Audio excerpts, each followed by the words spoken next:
Y'all good, man? They said they played this fucking one good time because your boy Jwoo's officially on his victory tour. We got the GOAT in the building. Oh, Lord. All right, I'll accept that. I'll accept that. Yes. I accept that. Modesty is everything. I got that right there. GOAT, the vet, the seasoned. Lord. Anything you want to name, he's just all around awesome. He's a great guy. He's a great father. Yes. Great tour manager, production manager, and great man of God. So everybody, Jwoo, Jason Woods, he is in the building. What's up, people? Y'all all right? It is good to see y'all. I am definitely honored. I am deeply, deeply honored here to be with my girl Jae and her new endeavor and so forth else, and to seeing her just grow so much through the years. We got Brother T all the way in the back there, production assistant. We got Stedman in the back there in the back, and then we got the little Kylie, the little. Can you come here for 1 second, please, for me?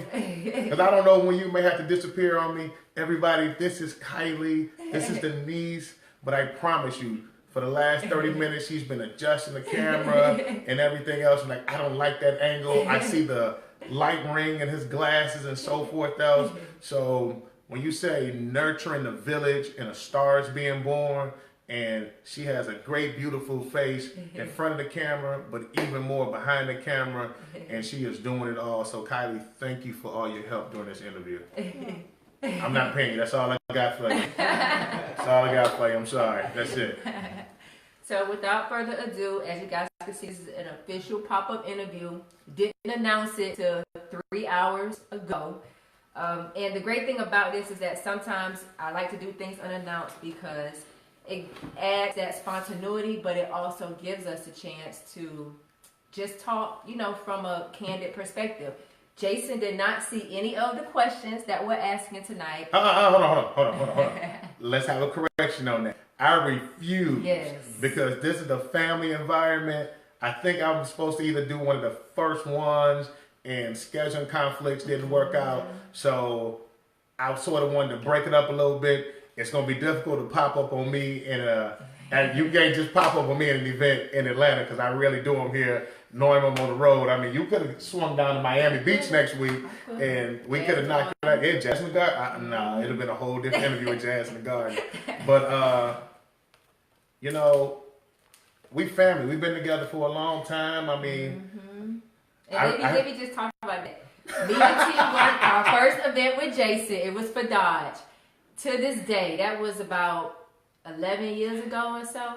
Me and T still talk about the role and the impact that he had on us as a manager. We learned so much in that 1 or 2 days. I can't remember. Was it T? Hold on. Okay, so y'all gotta because y'all know I did that for a long time. So, which event? What city were we in? It was NASCAR. It was Talladega. Oh, y'all was at Dega. Mm-hmm. Oh yeah. Did I split y'all up? Wait, hold on. Yeah. Was one of y'all on the infield and one of y'all was outfield? Yeah. Infield, outfield. See, man, I ain't care, man. I divide you up, man. It's all about. Yeah. And you was like, so it was about 10 or 12 of us, and some of the BAs was just giving you a hard time, not coming back on time from breaks. I think this was the first day, and you noticed this. And before you could even, address things the next day, before we left that day, you was like, hey, look. Nobody else, don't ask me. Nobody else getting breaks. You don't get breaks till you here to work. Man. You here to work. And you laid out the ground rules, the stipulations, and just the way that you were able to deliver things while still being professional, but letting everybody know, hey, there were, rules that you had to follow. Me and T went back to the hotel and was like, man, that's what we want to be like. We want to be like Jason Woods, because you were so just the professionalism that you had in the way in which you communicated with everybody, but you still got the best out of everybody, and you still made everybody on your team feel valuable and important. And that's something that we always have tried to just implement when we are managing any program. So thank you for teaching us that. Thank you for just always staying true to who you are. Yeah. And for always just representing yourself with class and so much professionalism. So hey, You taught us so much in them 2 days. In just 2 days? Yes. Man. I mean, you know, it takes a village, and I've learned a lot. Mm-hmm. But one of the big things has always been I'm big on structure and discipline, and I can be a handful, and I know it, but I have a job to do that I'm being paid to do, Mm-hmm. and when I figure out clearly what your motivation is, if your motivation is to be there and to maximize your paycheck, there's no one else in this industry that is going to take care of your money. And the directors and the account executives and so forth, I haven't seen him in a long time, so I can drop his name. One of my favorite guys to work for was an old VP at Momentum. Name was Emmett Cook. But Emmett, no one worked harder or played harder than Emmett. So, but as a VP, he would not walk past a piece of paper. It's not the fact that I've worked for people before who would see me clean up, pick something up, and thank me, and even maybe give me a little something extra. Emmett was the person who would stop and beat you to the piece of paper. But if you walk past that, oh, it was a problem. Yeah. Or what have you, because, you know, so nobody's position is too high. There's no position that I have not done. I would never ask you to do anything in this industry that I'm unwilling to do myself. And I'm protective of my staff. You know, I don't take a break. I rarely leave the event site. I don't take a break until everybody else's breaks are done. Then it's quick. And a lot of it is just because of Murphy's Law. I just feel like as soon as I take that break and I walk away, that phone ring and I'm like, man, that's it. So you got to go back. So, but that's it, man. But I definitely am humbled by the words and so forth here. So, and I just want to encourage all of you. We are going to be talking touring and life on the road with Jason. So if you have any questions, any comments, go ahead and leave them. We'll have T or our handy assistant, Kylie, just come through at the end of the video and read through the comments and any questions so that Jason can answer towards the end of the video. So let's backtrack a little bit. How did you get into the experiential marketing industry? Man, very, very interesting question. A very good buddy of mine, John Finney. What's up, Jay Finn? That's my brother. He actually was working for me at a bar that I was managing, Chicago Sports Bar at the time, and he had been in the industry for a little while, and he just kept saying, dude, you love to talk. You love people. I've got a great way for you to make some money, but you'll be great at it. You'll be this. And I was used to be like, man, I don't have time. I'm in school, and I'm, you know, assistant manager at the bar, and that all was going well for me. And he just caught me on the right day. Another manager dropped out, or another whatever dropped out at the time, and he was like, look, I just need for you to come. I just need for you just to be you for about 6 hours, and I'm gonna pay you $200. And I was like, for real? So when he broke it down, he was like, you just got to be you. You love to mess with people, you love to pick with people and so forth else, and be engaging, and big bright personality. Just do that. $200 a day. Bet. And been bit by the bug ever since then. So what were you doing before this? Because I started in corporate America and I transitioned here. So what was your, you know, what did you aspire to be, and then how did that change to now you being, you know, an entrepreneur per se and living your version of the American dream? I have always had an entrepreneurial spirit. It goes really back to I would say about the mid-'80s. Back in Detroit, my godmother, Rose Daniels, is an insurance agent, and I remember helping her make her transition from corporate America as an insurance agent to becoming an independent office, and naming the office Rodans after her and her daughter Danielle, and watching and learning firsthand the risk versus reward. You know, how she went from someone else determining her potential earning income to having it all. Like, she went from having her house to buying 3 houses on the block. And across the street, she bought a house and turned that into her office, which is still there today on, I want to say 314 Montana Avenue in Detroit, Michigan, right off of 6 Mile and Woodward. Just got to get that shout out to my mama Rose. I couldn't mention it, and she'd be like, hey, man, you ain't put all that up. Yeah, Rodale's Insurance Agency in Detroit, Michigan. So prior to that, I was in school. I was running a bar.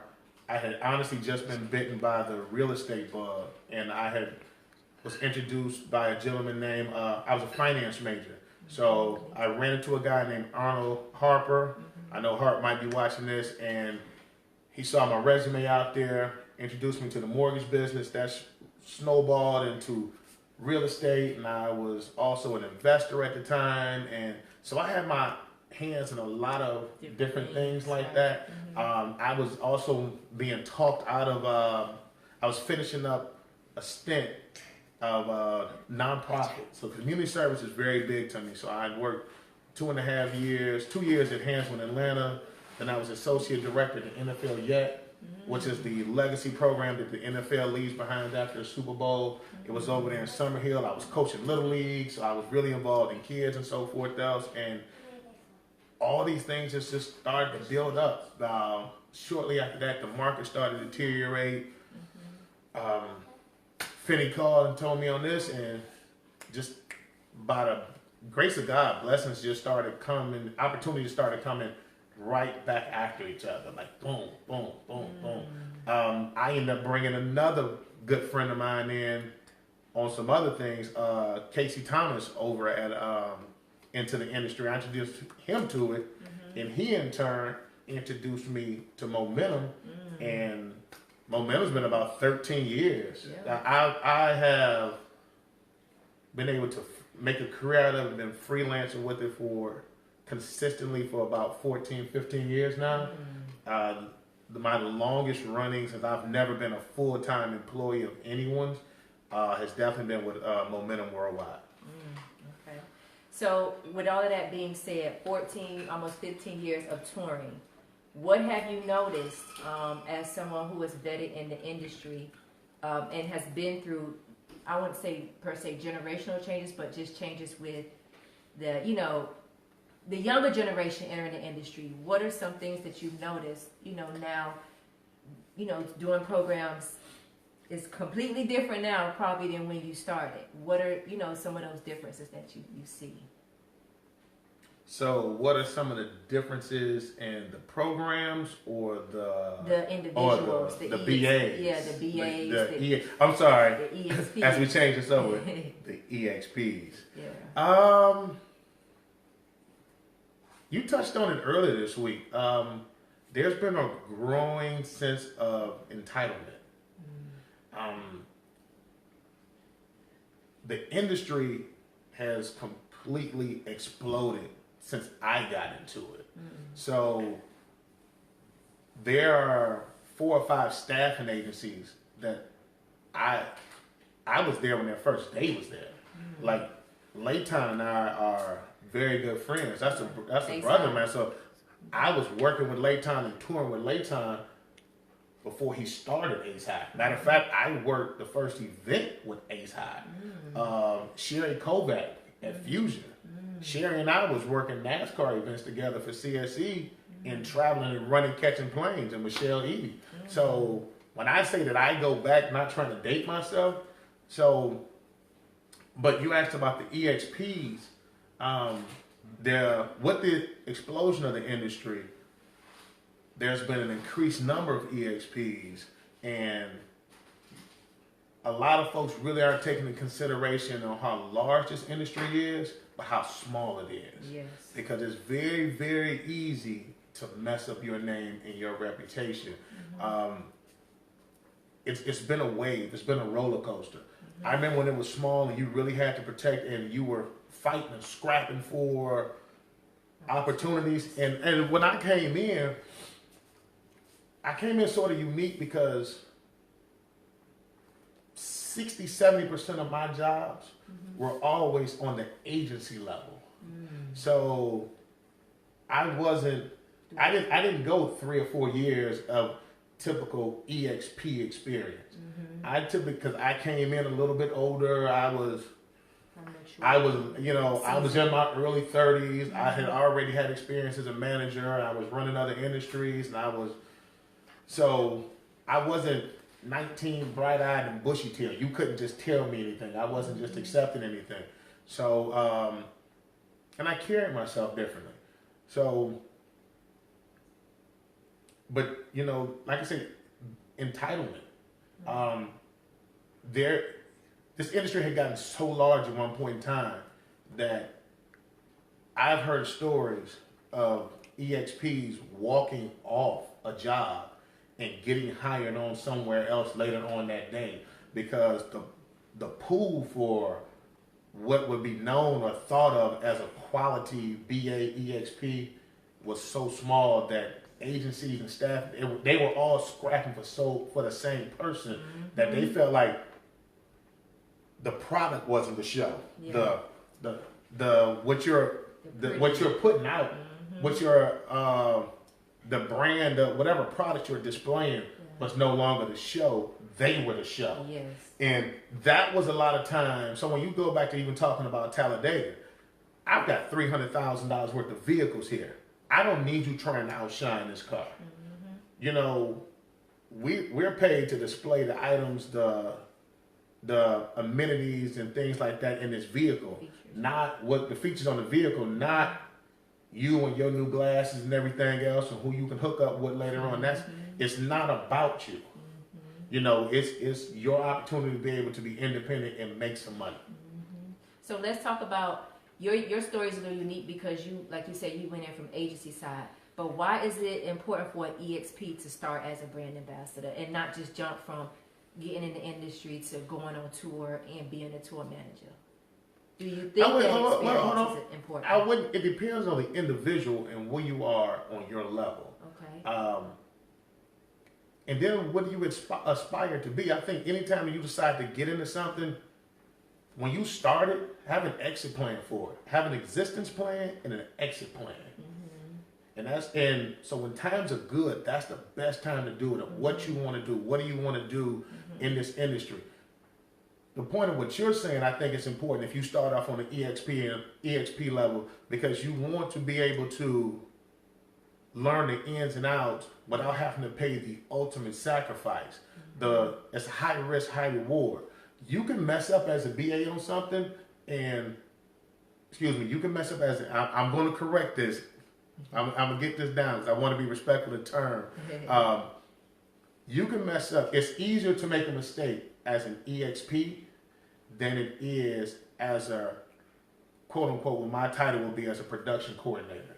Because my mistakes are magnified a lot more and it's seen directly by the client.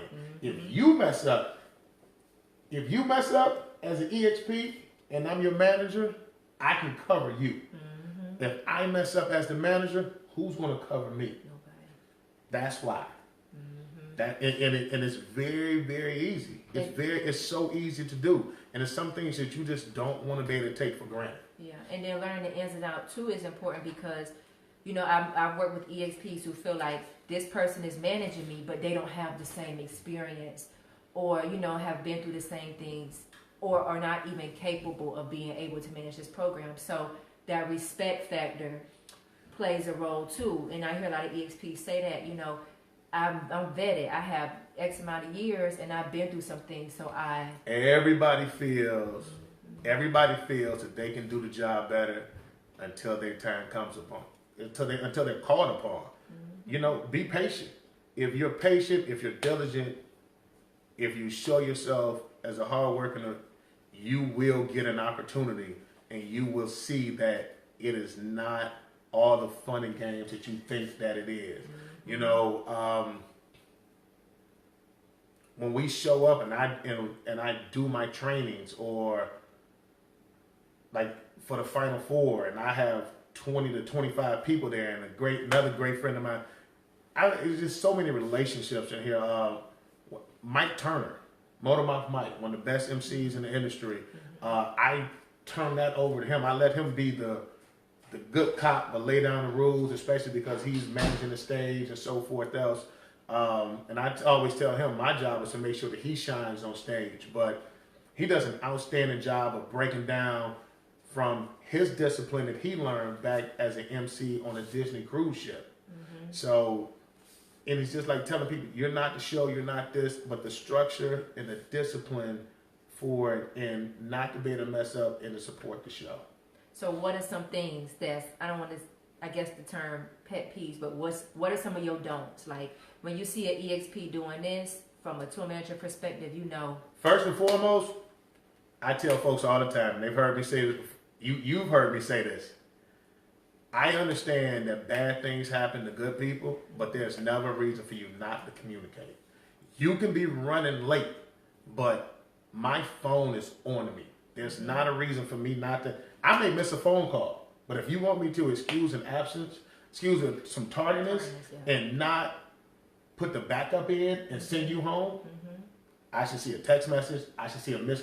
Let the onus be on me that I missed you, not that you waited to get there. Because at that point in time, you're disrespecting me, you're disrespecting the program, you're disrespecting the whole process, and it's not a democracy. It is truly a dictatorship.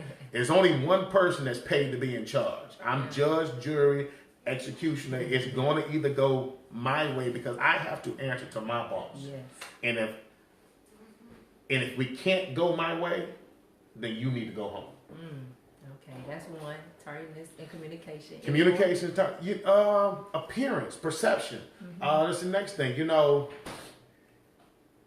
once again, I take a lot from him, from Mike. You know, it's like a 2, 4, 6, 8 rule or something like that. He says, you know, if somebody's about 8 feet away from you or about 12 feet away, acknowledge, hey, how's it going?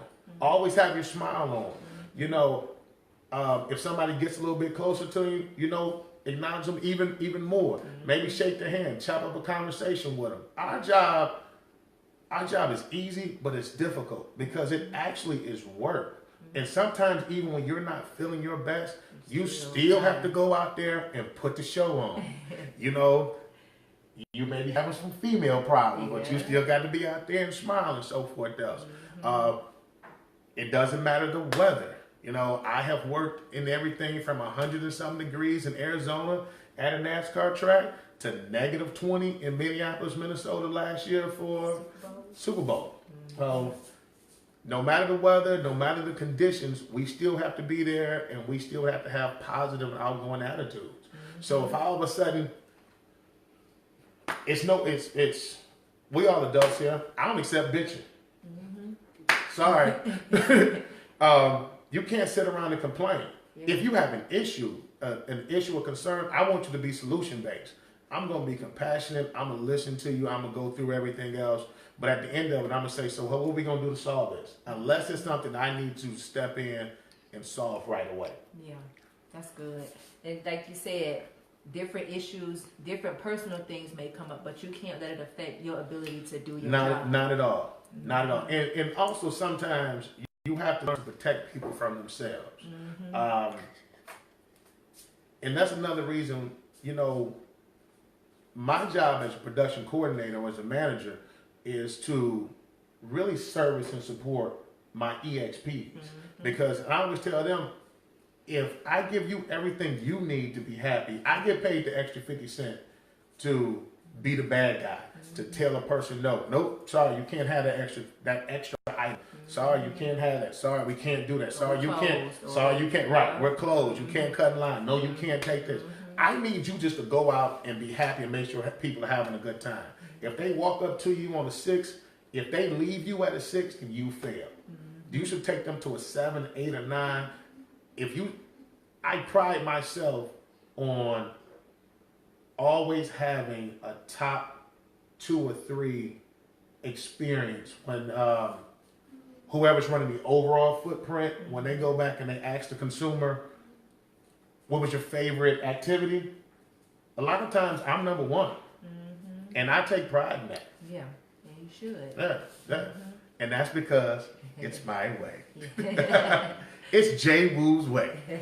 So let's talk about your way and being on the road for 14 plus years.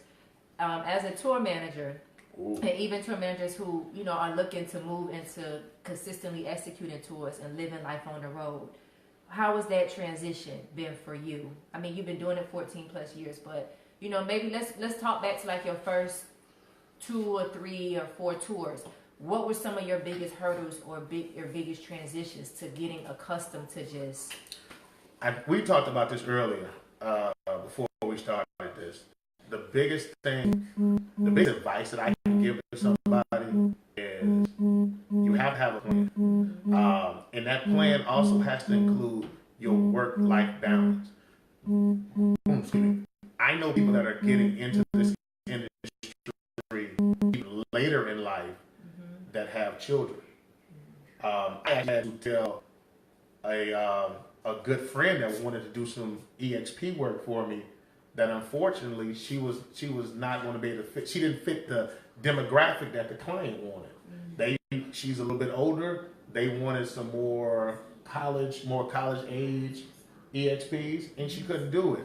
But the biggest thing is balance. Always finding some balance and being comfortable and understand, like anything else in life, all money isn't good money. Every opportunity isn't the best opportunity. Figure out what makes you happy and don't accept a position or an assignment just because of the bottom line. Yeah. Because if you're just chasing a dollar, you can be miserable. Yes. You can be completely miserable just chasing a dollar. Yeah, that's true. So find out what you love to do, and treat people the way you want to be treated. Yeah. On that, it's funny, when you go back to the Dodge tour, I was at the Tampa Boat Show, and I was back there for probably like the second or third year because I was over the Southeast region. So I was responsible for events from North Carolina to Florida to Alabama and so forth else. Yeah. So that typically was my region. And, you going around based on the weather and so forth else. But I saw some folks that had worked for me a year prior had actually signed up with another agency. Matter of fact, I don't even care. They had signed up with Geico.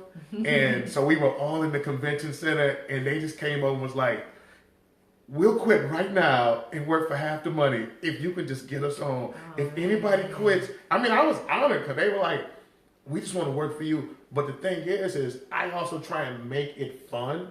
I try and laugh and joke with everybody else. I try and be personal, not too personal, but personable with my EXPs. But I never wanted to be that overbearing taskmaster. It's my way, micromanager.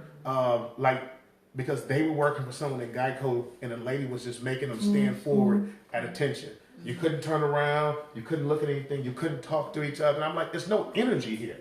Why would anybody want to come over? I mean, they're pretty, but they were miserable. So, we always gonna have some energy. We're gonna have some fun. We're gonna laugh. We're gonna joke. We're gonna, there's a lot of folks that you can always come by us at Buffalo Wild Wings, even at College World Series or Final Four. And there's always some dancing going on. Oh, it says what? I think it says. Oh no, you don't want to read that. Because it's a comment, or is it still we still live? It says Facebook has stopped. Uh-oh. What we doing? Oh no, we're good. We're good? Come on, Oprah. What you doing to me? I thought it was gonna close the okay, whole we're still app. live. No, we're good. Okay. But back to our how many people we got? 2, 3? One person. One person? No, because really it has been. All right, Oprah, don't worry about it. We good. You mess up the magic of Hollywood. You telling too many truths. Okay, you talked about life on the road, you talked about touring. Let's talk about you said the work-life balance. So how do you balance that, being a husband, a father, and just being able to still execute events and be a production coordinator, production manager, and tour manager? Communication is sacrifice. If you have a partner at home, you have to be open, you have to be honest, and you have to discuss with them I have this opportunity coming up. Are you comfortable with me taking it? If I take it, and you have to be honest, all aspects of it. You know, I'm going to be gone for this long. I'm going to make this much. This is going to be the benefit to the family. This is what I'm going to do with the money. How do I support you when I'm gone? The biggest thing is the work, especially if you have kids at home. The work is really, because now you're putting twice the work on your partner that's home with the kids because you're not there. If they're running late from work, they can't call you for anything else. Now, you may be able to call somebody and cut a check or send an Uber or something like that. That's now. But back in the day, they had to deal with those difficulties on their own. So you had to try and make them comfortable. And then you also had to be able to display to them that you're actually working. Yeah. Because everyone swears that we live the life of Riley in one big party. Like, all we sit around and do is have conversation and cocktails. And don't work. And just show up at an event and everything's already put together and we just the face. Craziest thing. So for 5 years, we did the Buffalo Wild Wings Bowl. 5-6 years. Did the whole thing. So when we moved it from Arizona and they took over sponsorship in Orlando at the Citrus Bowl, we would have a beautiful spread. We would have a beautiful spread. We would have private fireworks at the JW Marriott, the Grand Lakes, and everything else, and everything that you could want. But I had to be in bed at 12:45. So yeah, you saw the pictures, but my responsibility was open up FanFest. So if the BAs had to be, if the EXPs had to be there at 6, who had to be there at 4:30? 5 o'clock. So once again, when you talk about the opportunities and folks say, I want your job, I want to do this, I want to be in charge. It's more than being in charge and just standing up there. You're the first to show up, you're the last to leave, and you're responsible for everything. Everything. And like I say, I had to be in control of everything because my livelihood, my job, my career rests on that. And I couldn't afford to leave that in somebody else's hands. Yeah. So what are some, I guess, instances that you've had that you just one, we'll just do one, that was a learning lesson for you, and what did you learn from that lesson? Okay. There have been many. Commercial interruption. No, what is a learning lesson that I've had from experience that wasn't so great when you were working on the road on tour? Like, I promise you, there's very little to anything that I have not been. You know what, man? Be very clear in your communication. Recently, I had, and I don't want to go too deep into it. My name was brought up. There was a theft, and when the theft arose and everything started to come out, my name was brought in like I had played a part in it, or I had some kind of knowledge of it, and I didn't. And then it was all this, and then so it was like, be careful of what you say and so forth else, because it wasn't even taken out of content. Yeah. But it just made me, what it makes me now is even, I'm not saying leery of people, untrustworthy of people. How you doing there, sir? I'm not saying being leery of people, untrustworthy of people, but I'm saying it's making you be a little bit more. So what I learned from it is you can't trust everybody with everything. That's true. That's what I learned from it. And at some point in time, you can end up being you can become too comfortable with folks. Yeah. And no matter how much you try to be trusting of people and want to give them, because I want to see everybody come up. If you're loyal to me, then I'm going to do everything I can to see you be successful. I'm leaving this. It's been good to me. You know, I've been blessed to see all 4 corners of the country almost every year. And I'm at a point in time now where I'm blessed enough where I can work, I can turn down opportunities and work for selected clients. So if somebody else comes to me and shows me that they're trying to apply themselves, they want to do this, and you always in my ear like, man, what can I do to get better? What can I do to do this? Talk to me, critique me, give me this. How can I take the next step? And you put that trust in them, and then you're betrayed. Now, I never let it make me bitter, but it did let me know I got to tighten up the reins a little bit on a couple of things. And how about not knowing who's in the room or who's on the footprint? Because oftentimes EXPs or just people in general will talk and bring up matters and not even know who's actually there listening. I've dealt with that as well. Say that again? You know, not knowing who's in the area or who's in the room and just talking about things or talking about subjects. Oh, that's a slip up. Well, here's the thing. To me, that's a sign of immaturity. Yeah. Because it's like being here in front of this camera. If you're on stage, you never know who's listening, so you should always be guarding your conversation.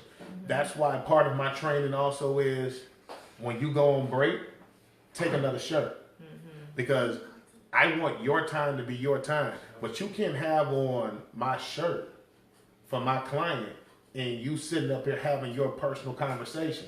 You may be or smoking or doing whatever, because perception is everything. I remember about 12 years ago, there was a situation with a branded vehicle where a gentleman went into a store. Side by side, there was a restaurant and there was an adult entertainment store. All right? So where the guy parked the truck, somebody took a snapshot picture and cut out the restaurant and it was like, ha ha, this is funny.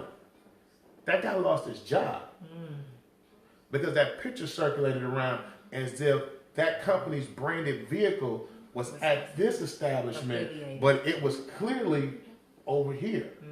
So it's always being aware of your surroundings, and that means in the perception of everything. That if anybody be looking, anybody could be the go back to Emmy. We were in Seattle and the Blackberry storm came out. I told y'all I date myself in this video. And we were doing the big release for it. Emmy's my VP. Now, if anybody rolled up, I'm the person that's branded Verizon, Blackberry Storm hack. You know, I'm Blackberry Storm down. So if anybody had a question, I'm the person that they're coming to. Right. My VP is sitting over there looking like a vagabond. He actually went out and found a hat that had the propeller on it. He found like a little bear hat with a propeller. Like we were in the store and he just picked it up. But you would have never known who he was. He looked like just an average guy walking around the streets of Seattle that was just stumbled up and they're like, what's going on? And really, he held the power to shut everything down. So if somebody walked up, and it's been a few occasions that things have happened, that folks have walked up and have said things to the wrong person and things have just been shut down. Or I've dismissed people. Normally, if I have a 2-week program, I fire at least one person. I dismiss at least one EXP for some reason or another. But I have had to, sometimes that reason is the EXP has said the wrong thing to the wrong person. My sweetheart, my sister, my love, Amy Cohen, who's now is in Australia. You know, folks have walked up and said things to her 1 or 2 times and, and not knowing who she was. Thinking that you're saying, or getting too quick thing. Problem with some EXPs is they get too comfortable with the clients and so forth else too fast. Too comfortable, too fast. Do you think that's a sign? Like, do you think being comfortable and brown nosing is the same thing? It's a very thin line. It's a very thin line, and sometimes people work it, and it's easy to cross. But I have had to dismiss people because they have said things that were inappropriate, that was above their pay grade, and it made the client feel uncomfortable. And I've even had the client bring it to me and say, "Well, I don't want you to say anything," and I'm like, "Nope." Because that's not what we're here for, and we clearly have already gone through that. And now you're showing me, as the old folks used to say, your slip is showing. I can't have you slipping up on that, because it's only by the grace of God that I have an understanding client who knows me and my work ethic and my integrity, and typically the staff that I have with me that's even forgiving to have that grace. But I do know some clients, and some that we had that I said I would never work for again. An automotive client that I was like, that are not as forgiving. And it is nothing that you can do. You have that back office meeting where you're just being berated over something you had no idea of. Yeah, and that happens. And EXPs, you just got to be mindful of who's around and who you are speaking to, and more importantly, somebody's always watching. Like, whether you know it or not, it's always eyes on you. You can't get away with everything all the time. And it's integrity. Have some self pride, some self discipline. You know, I hear things like, now when you're talking about the changes in the industry, it's who has the audacity to double book themselves? Double book themselves and don't show up on this one and call another friend and do that. And then when you get busted, it's everybody else's fault but yours. Then nobody wants to work with. Now it's like, oh, nobody wants to call me. Nobody wants to hire me. They're not going to hire me because I'm a male. And they're not going to hire me because I'm this. No, they're not going to hire you because you lack integrity. And they can't trust you with their stuff. You know, my business mentor told me this 20 years ago, that a slow nickel beats a fast dime any day.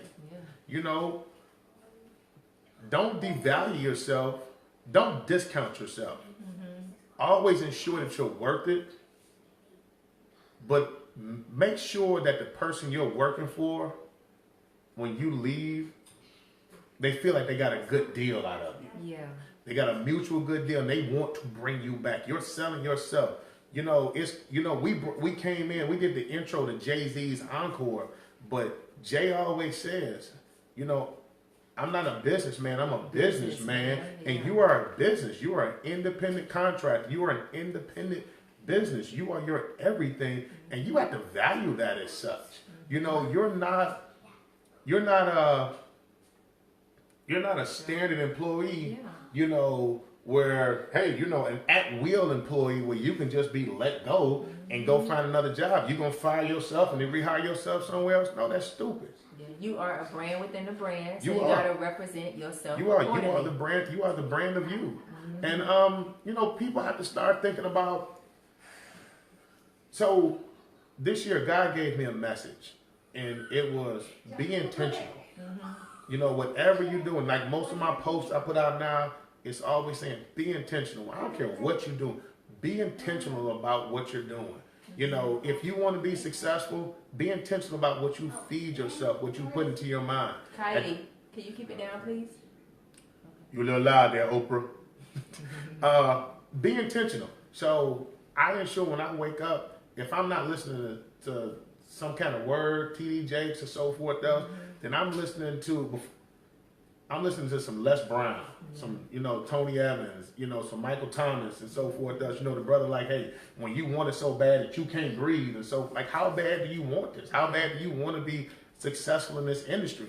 You can make a great living at it if you're willing to sacrifice. You know, you can, as a production coordinator, you could make, including bonuses and per diem and so forth else, you can average about between $80,000 to $100,000, but you're never home. You have a Class A CDL, you're on the road 10 to 11 months, you're never home.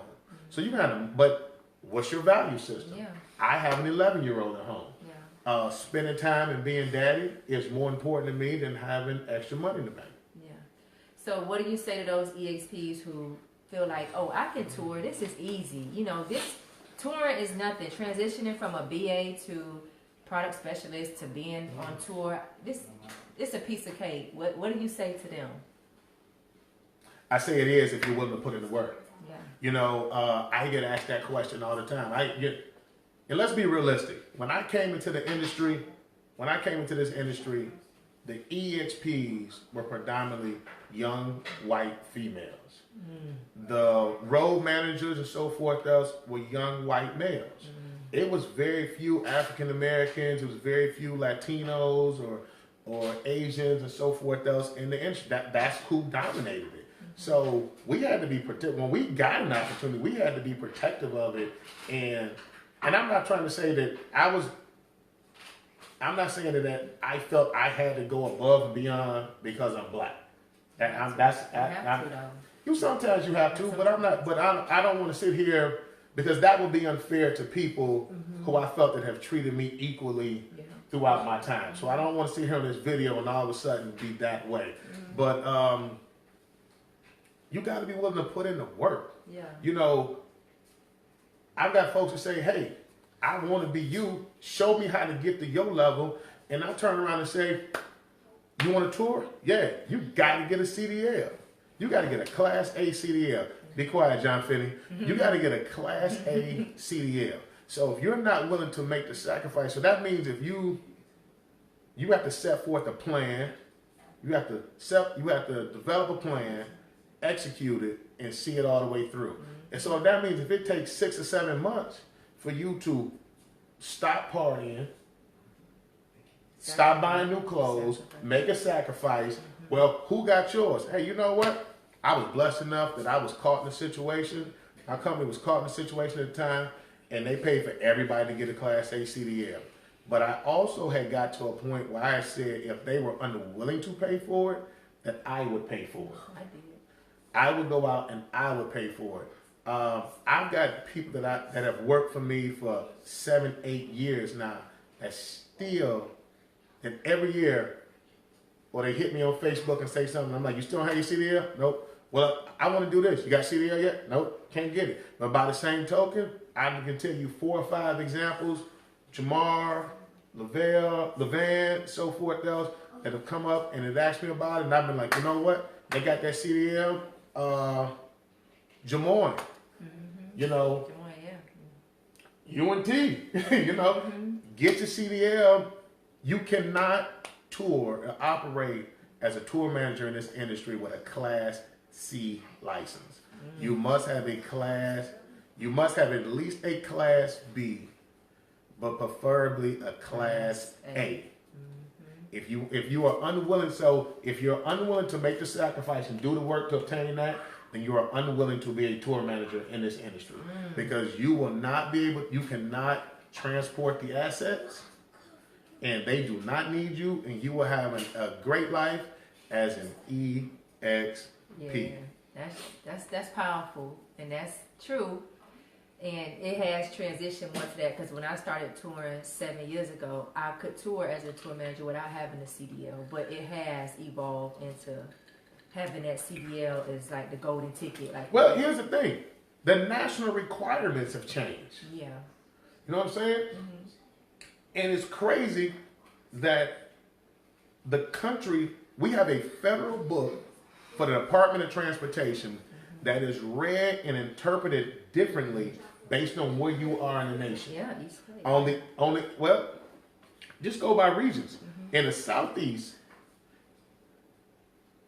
if you have a Ford 450 and a 10,000 pound trailer, let's say you go through a weigh scale house and you're under 26,000 pounds, they'll tell you go ahead, go on, you good. You don't need a CDL.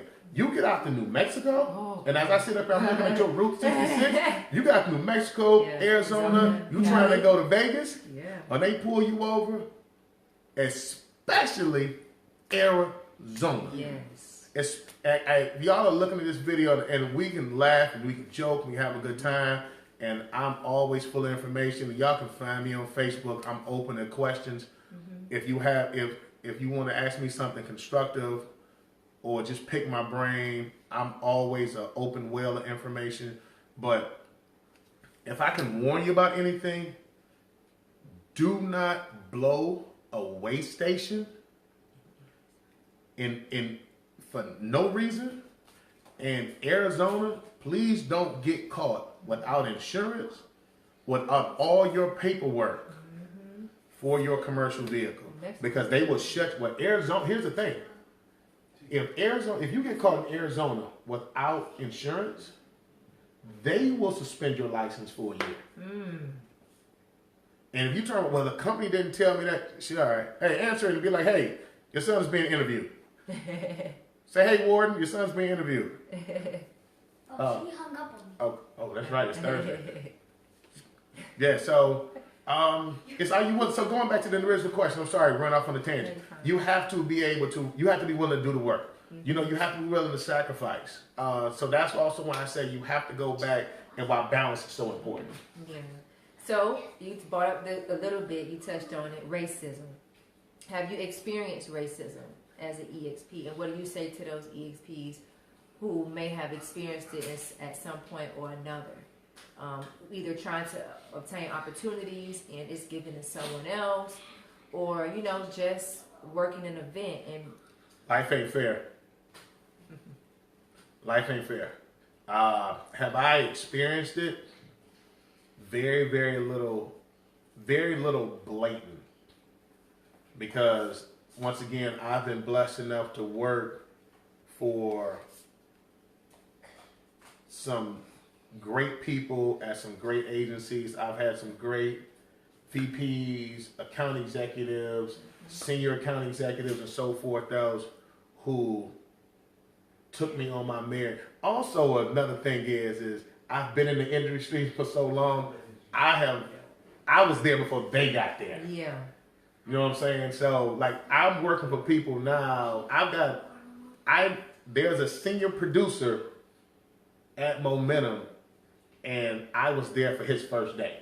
So it's sort of difficult. When I showed you the ropes, you're not coming back on me that way. Yeah. You know what I'm saying? But now also let me say this, I'm not above reproach. I mean, he can correct me. You know, he can, right. And also folks have to understand that you can't come in super rah-rah either, because on certain things, because folks can always have the opportunity to choose somebody else. And be careful when you pull that card. I mean, we're going through that. We're going through that right now with the brother. No, I don't even go in there. I'm talking about Justin Smollett. So, right. And I'm just saying, when you talk about the racism thing, be careful pulling that card. Make sure that it's really that.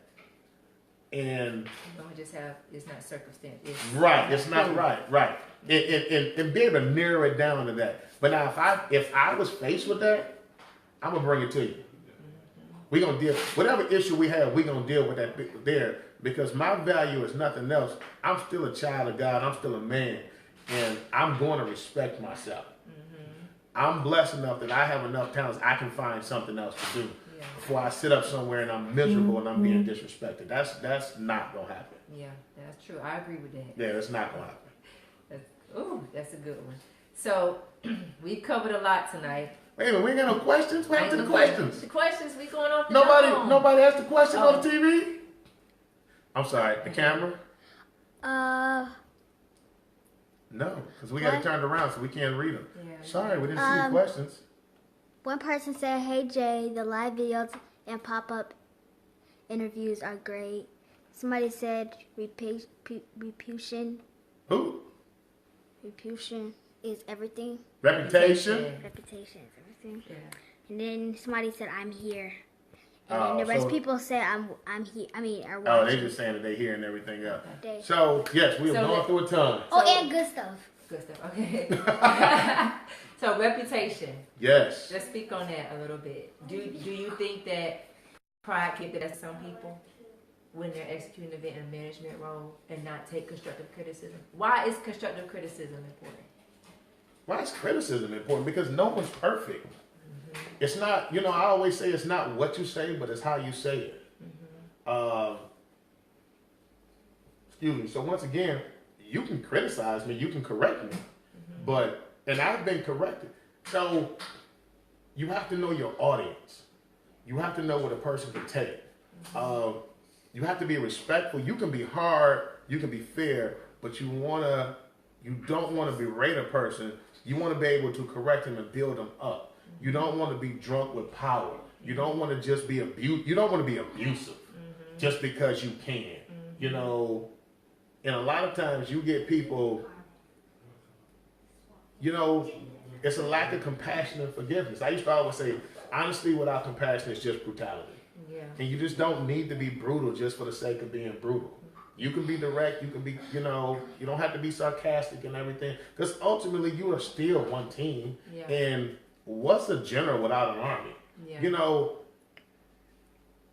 if you want to be, you can be an overbearing tour manager if you want to, and your EXPs will make your life miserable.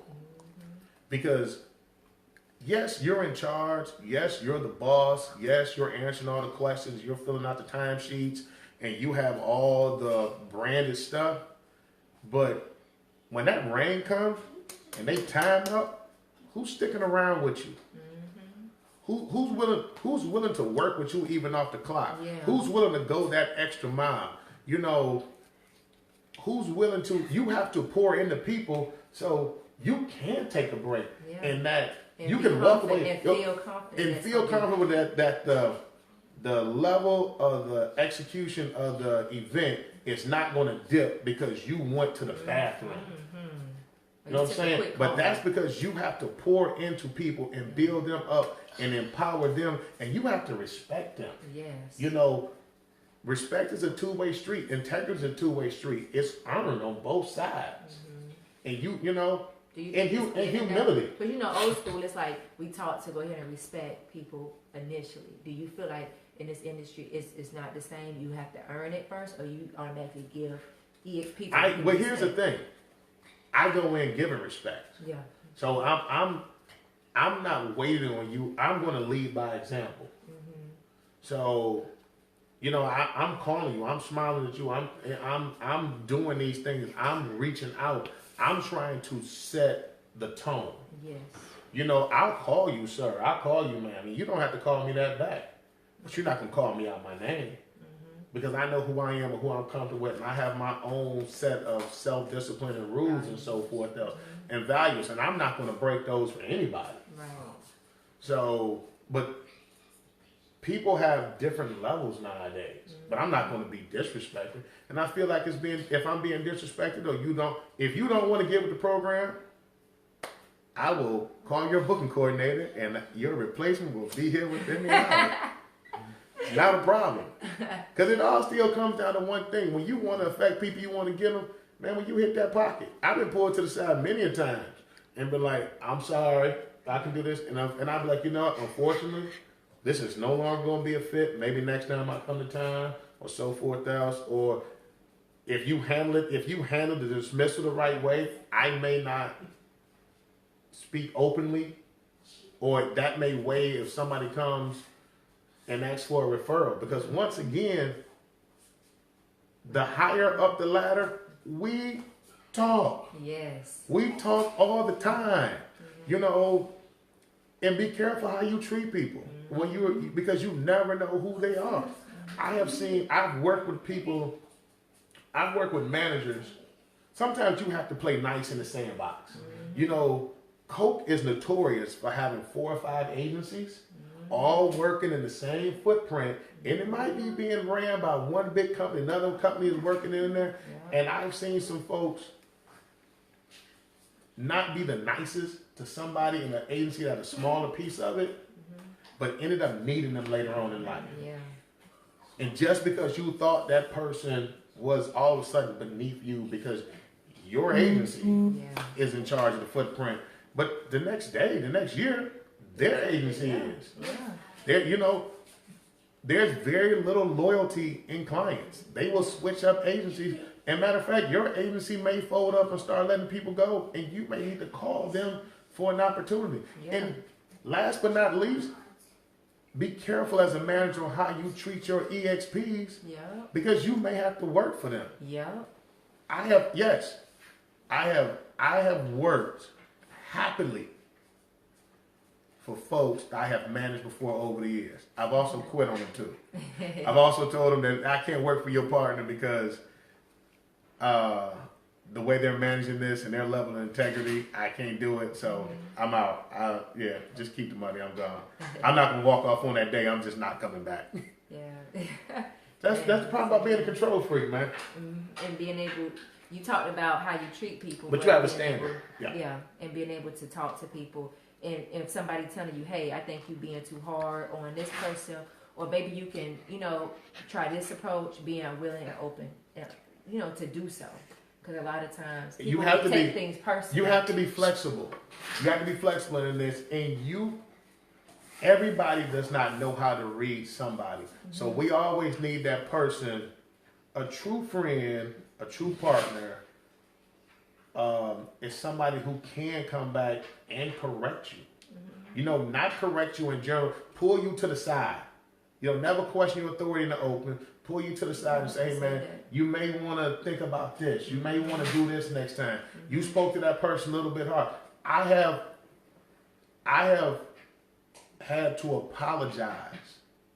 I have apologized on more than one occasion to an EXP because I thought that they may have taken what I said out of content or and turn around and most of the time when I've gone back to apologize and say, apologize, I said, you were right. I was like, yeah, I might have been right. But I know sometimes that I have a sharp tongue, with my size, I can be a little bit overbearing. I may be a little intimidating, and that's not what I want. I don't want to come across that way.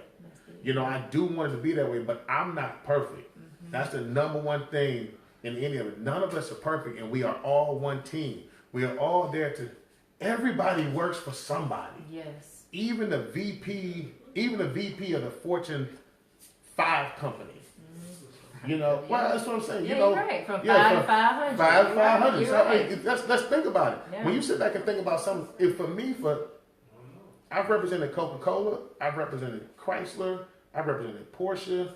I've represented Buffalo Wild Wings, Home Depot, Pepsi Cola. So when I'm talking about companies that I've been placed in charge of being the face for, NBC Sports.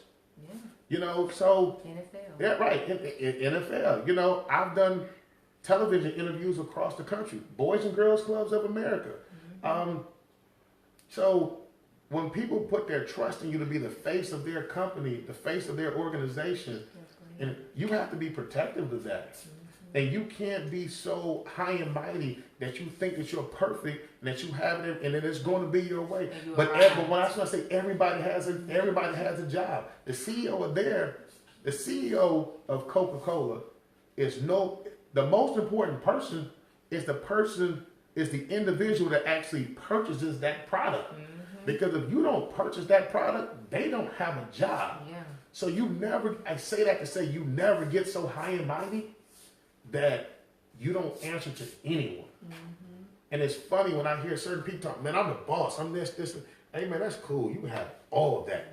Yeah. Because every boss has a boss. Yes. Because everybody's buying something, everybody's selling something. And the responsibility. It all comes back to the consumer. If you make the event a headache and people don't want to come to your area, that sponsor don't want to be there spending their money anymore. I've seen it. Yeah. I've seen it. I've seen it all in this industry. Okay. I've seen people literally suck the energy out of their well-planned event. And the consumer doesn't want to come by. And the client is like, why is that area packed? And we're empty. Yeah. And I have spent all these assets and resources. I've given you everything. And not the fact your numbers are low. Yeah. The building has 100,000 people in it, and it's 5 people over here. Why? Yeah. Once again, the manager, and not being able to pour into and energize your EXPs. Yeah. You're their fuel. They're going to feed off you. They're going to feed off the energy that you have. So I think my phone's about to die soon. But I got just a couple more questions. We're going to try to get through these. My mother's little motor mouth. Did I talk your battery down? Oh, you're fine. It's good stuff. EXPs. This is what you brought me here for, man. Yeah. This is why we are having conversations and cocktails with Jay and Jay. Yes. So, last couple questions. One, where do you see the industry going after, you've been in it for so long? What is the trends that you see, and how do you see EXPs? Man, let me tell you this much. Let me tell you how I see myself. I see myself as Dr. J. I'm just going to be sitting up. I see myself now just sitting up in the stands and looking at you guys that's coming up now I'll say under me. Folks that I have managed or I've mentored in some way or have poured into your life or given you any kind of exposure or opportunity. I'm sitting back like I'm a Hall of Famer. Like, man, that used to be me right there. Mm-hmm. That was me. I was good right there. Where do I see the energy changing? The industry changing? The industry is continuously growing as the industry is continuously growing as technology is evolving. Yeah. So it's limitless right now. Yeah. It's all about the new creativity. Where video games were recreation as a kid, it's now a profession. Yeah. People are going away from people are going away from the physical activities. I remember being on one of my first times at a NASCAR event. Was Kevin Harvey was a driver, and we had a half a car. And we had a tire change. And literally, I had a truck. We had a 24-foot box truck, and we had air guns, and we had generators, and we had barriers, and we had to fill them up with water, and we literally had people jump over a barrier, and change the tire on the thing, and jump back over, and slap them. So it's changing in the sense where things are going more digital, more technical, more of the virtual reality than less of the physical activities. So the shift, fellas, is the industry is going less and less of needing your brawn and your might and your ability to move and lift. Remember the one of the qualifications was always, can you lift 75 to 100 pounds? Yeah, it's going away from that, and it's going to the tablet social and media, the technical. So if you can't run this, if you're not technically savvy, you're gonna go the way of the dinosaur. So that's where I see it going. Mm-hmm. And for last questions for EXPs entering the industry now. Give me your top 3 tips, but for entering the industry and those who want to continue to grow and stay relevant. So new people. Here's the thing. Mm-hmm. The plan doesn't change. Okay. It just evolves. Okay. First and foremost, formulate a plan. Yeah. Understand one thing. The key to it, have a plan, have integrity, stay fluid, stay versatile, and stay positive. Okay. Even for those who are vetted, Here's the thing. Here. Stop that. Okay. Stop it. You're never too vetted. Okay. When folks start to say that they're vetted, they start to be comfortable. When you start to be comfortable, you start to make mistakes. You start taking things for granted. You start taking a situation for granted. You start taking your clients for granted. You start taking your EXPs for granted. You start taking your job for granted. Oh, I can slow up. I can be late. Oh, I can go and get drunk. Yeah. I can go and have an inappropriate relationship with an EXP that works for me. You can't take those things for granted. Yeah. You also, that's where the integrity comes in. That's where the perception comes in. That's where the awareness comes in. You can always do better. You can always learn. You can always improve. But you have to have, most importantly, self-discipline. Yeah. Hey, wonderful parties. I'll tell you one of the most embarrassing things. Speed Street. I remember this because it was the year my son was born. Speed Street of 07. We went out, we had a t-shirt rolling party. Yeah, that's how long ago this was. We had a t-shirt rolling party. We sat around and they bought pizza, beer, everything else. We all went out, had a great time. got trashed. Had to go out, hungover, working on Speed Street. Had to get back to the hotel to find a quiet place to give back the libations of the evening. For sure. And who do I happen to run into but my director in the hallway, who wanted to just stop me and tell me how much of a wonderful job I was doing. Jae, I was 30 seconds from throwing up on it. Ooh. 30. Look, man, you can't fire me now. Yeah. It wasn't the fact that if it was coming up. I needed to get somewhere. I needed to get somewhere immediately.